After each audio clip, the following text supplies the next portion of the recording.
Assalamualaikum warahmatullahi wabarakatuh. Halo Bapak Ibu, apa kabar semuanya? Mudah-mudahan kita senantiasa diberikan kesehatan oleh Allah Subhanahu wa Ta'ala. Bapak Ibu, kembali bertemu dengan channel Media Edukasi dan Dakwah, sebuah channel yang menyajikan tentang tips, trik, tutorial, dan informasi tentang pendidikan. Bapak Ibu sekalian, pada kesempatan kali ini saya ingin berbagi dengan Bapak Ibu sekalian, yaitu video tentang 7 cara menciptakan kelas interaktif Merdeka Belajar.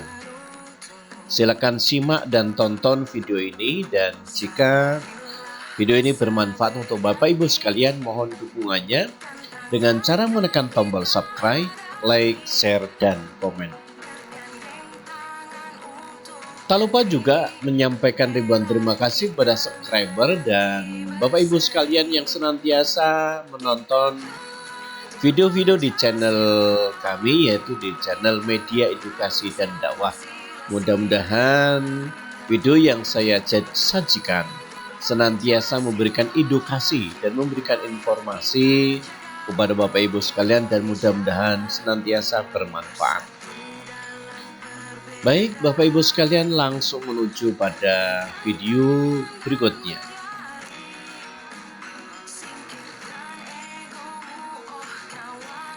Bapak Ibu sekalian, bahwa pada kesempatan video kali ini bahasan kita adalah yaitu cara menciptakan kelas yang interaktif Merdeka Belajar. Adapun di video kali ini ada 3 pokok penting yang akan kita bahas. Di antaranya ada tentang Merdeka Belajar, yang kedua menjadi guru yang dirindukan siswa, kemudian yang ketiga cara menciptakan kelas yang interaktif.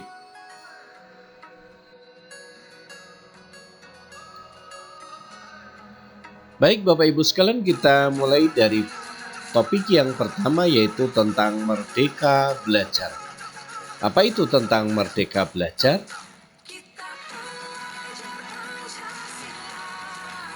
Merdeka Belajar ada 3 poin yang dapat kita petik, ya. Di antara yang pertama adalah Merdeka Belajar berarti unit pendidikan memiliki kebebasan dalam melakukan inovasi dan bertindak selama proses pembelajaran berlangsung. Jadi yang namanya Merdeka Belajar itu di satuan pendidikan memiliki kebebasan dalam melakukan inovasi dan bertindak, ya. Kemudian menyusun programnya, kemudian melaksanakannya, dan memberikan kebebasan dalam proses pembelajaran berlangsung, ya. Yang kedua yaitu unit pendidikan terdiri dari sekolah, guru, murid, hingga orang tua. Dalam penerapan Merdeka Belajar itu, ya, di satuan pendidikan banyak komponen yang terlibat di sana. Di antaranya ada kepala sekolah, guru, kemudian murid itu sendiri, dan ada keterlibatan dari orang tua murid.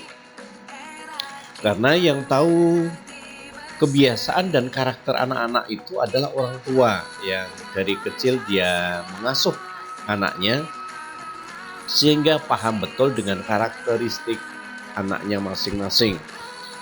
Sehingga ketika orang tua itu menyampaikan kondisi anaknya, maka guru akan dapat memilih metode pembelajaran yang sesuai dengan karakteristik siswanya. Yang ketiga yaitu program Merdeka Belajar ini mendobrak kultur pendidikan Indonesia yang selama ini hanya memusatkan kegiatan pembelajaran di kelas kepada guru. Nah, di dalam Merdeka Belajar ini tentunya, ya, merubah mindset, kemudian merubah perilaku dan kegiatannya di satuan pendidikan, ya, yang selama ini hanya berpusat pada kegiatan pembelajaran saja atau di kelas saja. Namun ketika penerapan Merdeka Belajar ini, bahwa guru dapat merancang pembelajaran, melaksanakan pembelajaran tidak hanya di ruang kelas, di mana saja bisa dilaksanakan.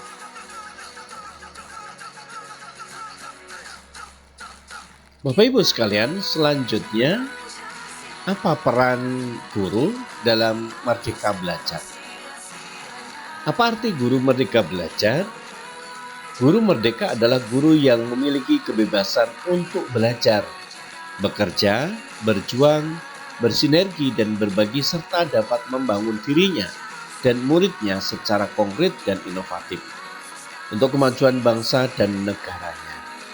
Nah, itulah bahwa arti dari guru merdeka belajar yaitu bahwa guru memiliki kebebasan untuk belajar, bekerja, berjuang, dan bersinergi dan berbagi serta dapat membangun dirinya. Guru diberikan kebebasan yang seluas-luasnya dalam menentukan pembelajarannya, tentunya bersama dengan siswanya ya. Guru dapat berkolaborasi dengan guru lain, kemudian dapat berkolaborasi dengan siswanya.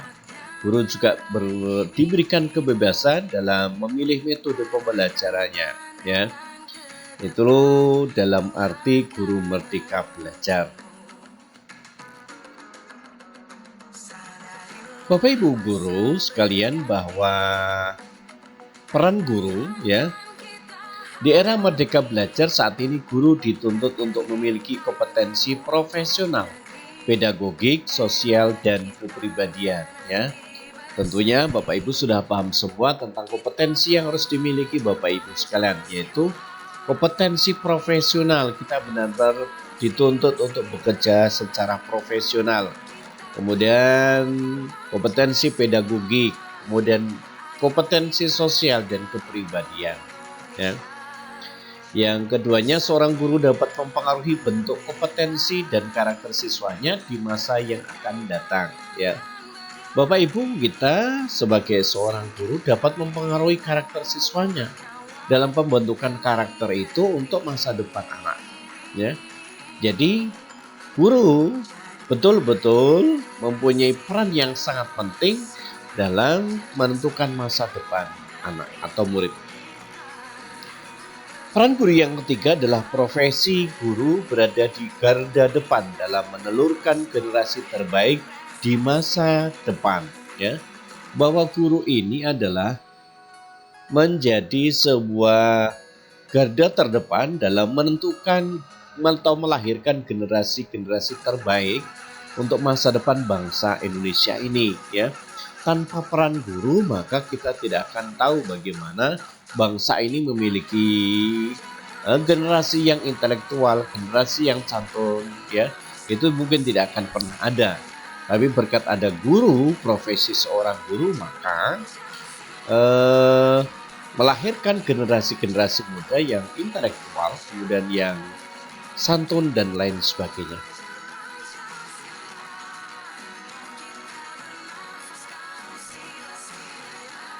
Bapak Ibu, selanjutnya menjadi guru yang dirindukan siswa atau menjadi guru yang dirindukan. Bagaimana kita menciptakan atau menjadikan seorang guru kita harus senantiasa dirindukan oleh siswanya ya. Ketika kita belum datang sudah dinanti-nanti oleh siswanya. Kita senantiasa dirindukan kedatangan kita di kelas.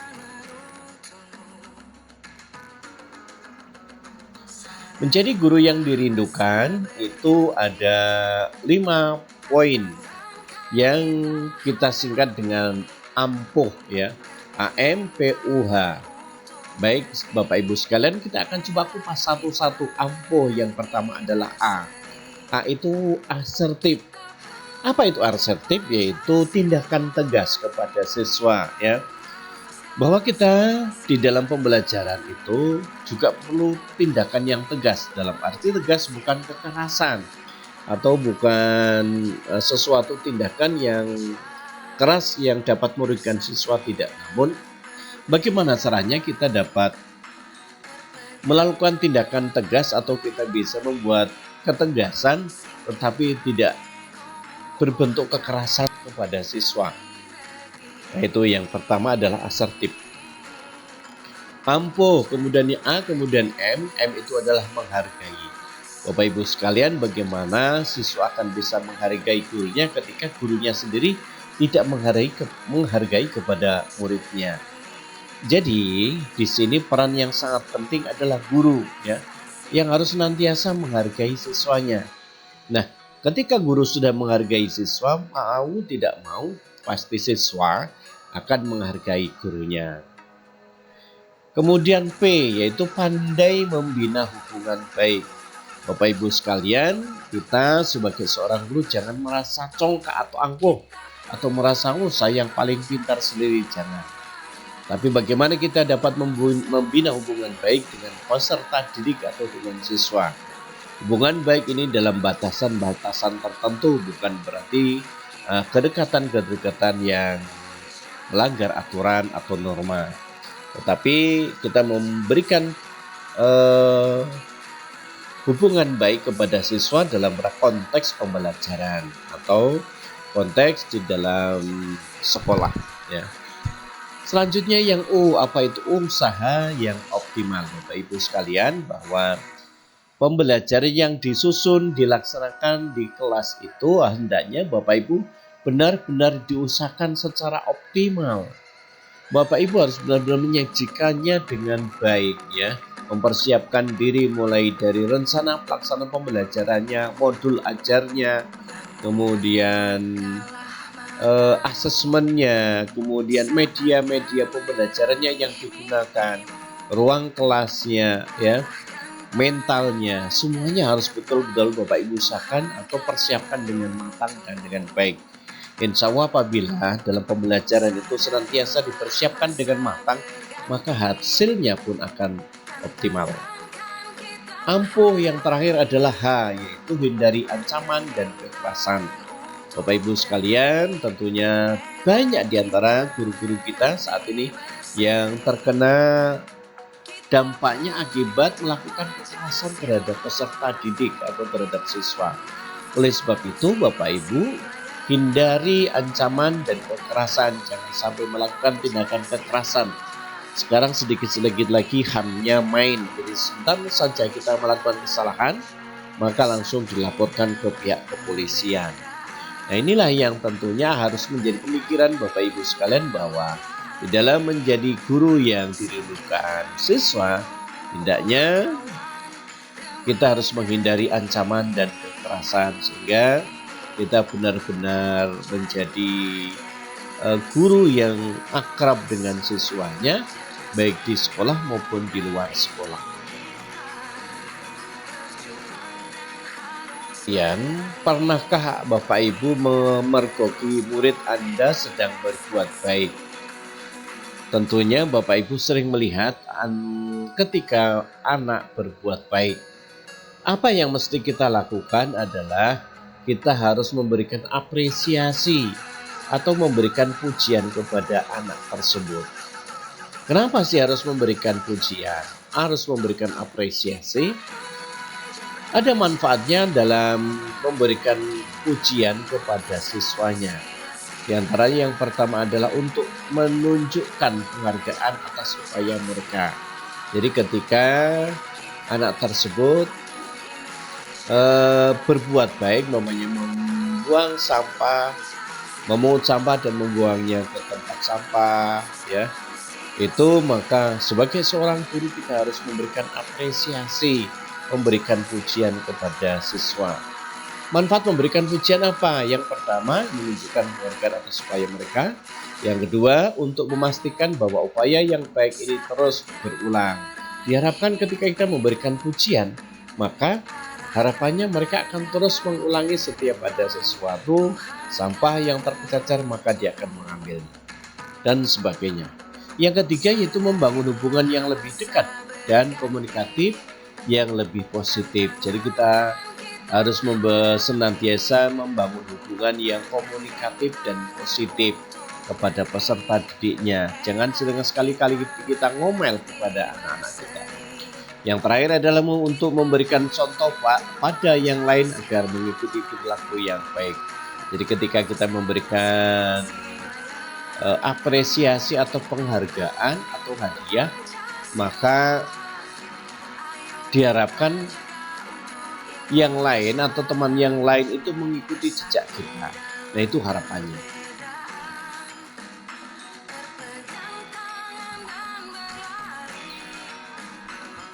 Bapak Ibu sekalian, selanjutnya adalah 7. Cara menciptakan kelas yang interaktif.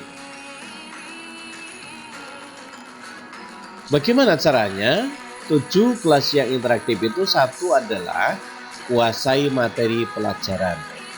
Bapak Ibu, siswa dapat menemukan banyak ilmu dari berbagai sumber seperti buku, internet, atau sumber lain yang relevan. Jadi, kita ketika menguasai materi pelajaran itu, maka siswa juga lebih dahulu dia juga dapat menemukan banyak ilmu dari berbagai sumber seperti buku, internet, atau yang lainnya. Kemudian, ketika guru tidak menguasai materi pelajaran, maka besar kemungkinan guru tidak akan memaksimalkan dalam membantu siswa menguasai materi pelajaran tersebut. Nah, inilah ketika ada siswa yang tidak mampu, maka maksudnya mampu menguasai materi, maka guru harus membantunya, ya, guru harus membantunya. Kemudian guru yang menguasai materi pelajaran memiliki segudang cara untuk membuat siswa memahami materi pelajaran dengan mudah. Ketika kelas merdeka pun dapat tercipta jika terdapat interaksi aktif antara guru dan siswa. Itulah pentingnya interaksi antara guru dengan siswa sehingga dapat merancang pembelajaran sesuai dengan keinginan guru dan siswanya. Sekalian, untuk yang kedua adalah ciptakan suasana belajar yang nyaman. Suasana yang nyaman tentu lebih menyenangkan bagi guru maupun siswa. Kondisi belajar yang menyenangkan, nyaman, dan aman akan mengaktifkan bagian neokorteks atau otak berpikir. Nah, ini sangat penting sekali Bapak Ibu, kondisi belajar yang menyenangkan itu harus diterapkan senantiasa di kelas. Sebaliknya, suasana yang penuh beban, kaku, hingga guru yang kurang bersahaja akan menurunkan fungsi otak anak sehingga mereka tidak mampu berpikir efektif, kemudian ataupun agresif. Ya, ini makanya jangan ciptakan suasana di dalam kelas itu yang tidak nyaman. Ciptakan yang nyaman. Ya. Disiplin dan bertanggung jawab. Guru harus bisa menempatkan diri sebagai figur dalam disiplin dan bertanggung jawab. Untuk mengajar sifat disiplin dan bertanggung jawab pada siswa, guru dapat melibatkan mereka dalam menciptakan atau membuat kesepakatan dalam menerapkan kedua sifat tersebut dalam belajar. Contohnya apa? Contohnya yaitu membuat peraturan atau tata tertib kelas. Pembuatan tata tertib kelas melalui hasil musyawarah bersama dapat menciptakan kelas merdeka. Nah, inilah salah satu contoh atau beberapa contoh yang bisa diterapkan di dalam kelas. Di antaranya penerapan disiplin itu bisa membuat kesepakatan kelas atau tata tertib kelas. Namun tata tertib itu seperti aturan yang sangat kejam dan baku, tapi jangan menggunakan bahasa tata tertib, melainkan kita menggunakan bahasa kesepakatan kelas. Jadi kalau kesepakatan kelas itu mudah-mudahan guru tidak akan berbuat semena-mena, tapi menanamkan disiplinnya dengan baik. Yang keempat, mendidik dengan hati. Guru bukan hanya sekedar profesi semata, tetapi sebagai pengabdian dan ibadah. Pendidikan yang diberikan guru untuk siswanya adalah tidak terbatas oleh ruang dan waktu. Guru harus tulus dan ikhlas dalam mengajar siswanya sepanjang waktu. Nah, ini Bapak Ibu sangat penting sekali bahwa mendidik itu harus dengan hati. Ya, tidak hanya dengan akal pikiran, dengan ucapan saja, tapi benar-benar harus dengan menggunakan hati. Ya, bahwa profesi guru itu ya bukan semata-mata hanya mencari uang, tetapi sebagai pengabdian dan ibadah. Ya. Sebagai pengabdian dan ibadah. Yang kelima adalah ramah dan selalu tersenyum. Bapak Ibu, saat siswa tidak merasakan kasih sayang dari gurunya, maka peluang interaksi antar guru dan siswa menjadi buruk. Jika guru menunjukkan sifat tidak senangnya kepada siswa, maka mereka menjadi tidak nyaman, tidak betah, bahkan tidak semangat dalam belajar. Guru memang perlu memberikan batasan kepada siswa agar mereka berlaku sopan, bertanggung jawab, dan disiplin. Tetapi guru juga tidak boleh lupa untuk bersikap ramah dan selalu senantiasa tersenyum kepada siswanya. Nah, ini sangat penting sekali Bapak Ibu sekalian, bahwa untuk guru harus menunjukkan sifat yang senang kepada siswanya, tidak boleh menunjukkan sifat yang egois atau menunjukkan sikap tidak senang kepada siswa A atau siswa B dan lain-lainnya. Ya, di sini guru harus benar-benar membuat nyaman dan betah kepada siswanya di dalam pembelajaran tersebut. Ya, kuncinya adalah ramah dan senantiasa tersenyum. Kita harus selalu tersenyum karena senyum itu adalah bagian dari ibadah. Bapak Ibu, selanjutnya yang ke-6 ada responsif. Guru yang responsif bertujuan untuk memahami dan mempelajari karakteristik siswa. Dengan demikian guru mengetahui model belajar seperti apa yang dibutuhkan sehingga tujuan belajar dapat tercapai. Mereka belajar menganjurkan siswa untuk menggali ilmu dari berbagai sumber, tidak hanya mendengarkan penjelasan dari guru saja, sehingga karakter peserta didik yang mandiri, berani, cerdik, dan berkompeten akan terbentuk. Nah, ini Bapak Ibu.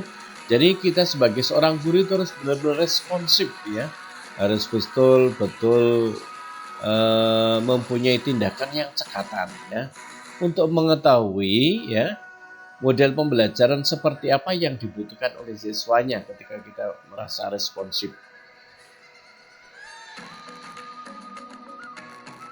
Ketujuhnya adalah berikan kepercayaan. Bapak Ibu, guru yang memberi kepercayaan kepada siswa akan membuat siswa merasa dihargai dan diikut sertakan dalam proses pembelajaran. Nah, ini sangat penting sekali bahwa guru harus memberikan kepercayaan kepada siswanya. Jangan memandang itu si A itu lemah, si B itu bagus, si C itu amat bagus. Melainkan semua dipukul rata atau disamaratakan, ya. Berikan kepercayaan yang seluas-luasnya kepada siswa tersebut.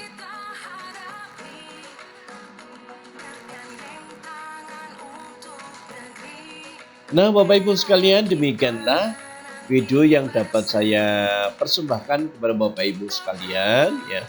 Terima kasih Bapak Ibu sudah menonton video kami ini, dan jika video ini bermanfaat untuk Bapak Ibu sekalian, mohon dukungannya dengan cara menekan tombol subscribe, like, share, dan komen. Terima kasih, sampai berjumpa kembali pada video berikutnya. Jadilah orang baik yang dapat membagikan hal yang baik ini kepada lebih banyak orang. Terima kasih, sampai bertemu pada video berikutnya. Assalamualaikum warahmatullahi wabarakatuh.